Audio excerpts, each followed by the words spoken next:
Hi guys, welcome back to our channel Sreeja vlogs. ఈరోజు మన ఛానల్లో చందమామల చేపల పులుసు ఎలా చేసుకోవాలో చూసేద్దాం. దానికోసం నేనైతే ఉల్లిపాయలు పచ్చిమిరపకాయలు సన్నగా కట్ చేసి పక్కన పెట్టుకున్నాను.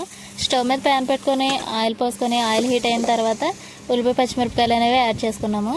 ఇప్పుడు ఆ ఉల్లిపాయ పచ్చిమిరపకాయలు గోల్డెన్ బ్రౌనిష్ కలర్ వచ్చే వరకు వేయించుకోవాలి. ఆనియన్స్ అనేవి గోల్డెన్ బ్రౌనిష్ కలర్ వచ్చినాయి కదా, ఇప్పుడు దానిలోకి సరిపడా పసుపు, అలాగే టేస్ట్కి సరిపడా ఉప్పు, మీ స్పైసీనెస్కి తగ్గట్టు కారం కూడా యాడ్ చేసుకోవాలి. ఇవన్నీ బాగా ఉల్లిపాయ ముక్కలకు బాగా పట్టేలా కలుపుకోవాలి. ఆయిల్లో ఈ ఉప్పు కారాలు ఫ్రై అవ్వడం వల్ల కర్రీ టేస్ట్ అనేది పెరుగుతుంది. ఇలాగో 5 minutes ఫ్రై చేసుకోవాలి లో ఫ్లేమ్లో పెట్టుకొని. ఇప్పుడు ఇలా ఫ్రై అయిన తర్వాత మనం నీట్గా వాష్ చేసి పెట్టుకున్న చేపలను కూడా ఇందులో వేసుకోవాలి. ఈ చేపలు కూడా ఒక 2 నిమిషాలు బాగా కలుపుకుంటూ ఫ్రై చేసుకోవాలి.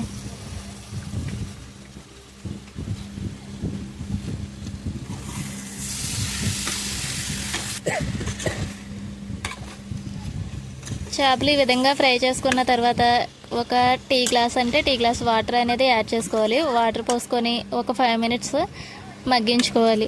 అలా మగ్గుతున్న ప్రాసెస్లోనే మనం చింతపండు రసం కూడా, కర్రీకి ఎంత పులుపు అయితే సరిపోతుందో చింతపండు రసం ప్రిపేర్ చేసుకొని ఆ చింతపండు రసం కూడా కర్రీలో యాడ్ చేసుకోవాలి. ఇలా చింతపండు రసం కూడా పోసుకున్న తర్వాత ఒక 15 minutes హై ఫ్లేమ్లో మరిగించుకొని ఫ్రెష్గా దంచుకున్న జీలకర్ర వెల్లుల్లిపాయ పేస్ట్ అనేది వేసుకోవాలి.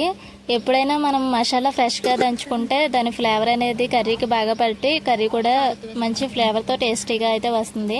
మసాలాల కన్నా జీలకర్ర వెల్లుల్లిపాయ అనేది వేసుకుంటేనే కర్రీకి చేపలు ఏ కర్రీకైనా కానీ ఈ ఫ్లేవర్ అనేది సూట్ అవుతుంది, టేస్ట్గా కూడా ఉంటుంది. ఇలా మసాలా వేసుకొని ఒక 5 minutes ఉంచుకుంటే మన యమ్మీ అండ్ టేస్టీ చేపల పులుసు అయితే రెడీ అయిపోతుంది. చూసారు కదా, వీడియో నచ్చితే లైక్ చేయండి, అలాగే మన ఛానల్ని సబ్స్క్రైబ్ చేసుకోవడం మర్చిపోకండి. Thank you for watching.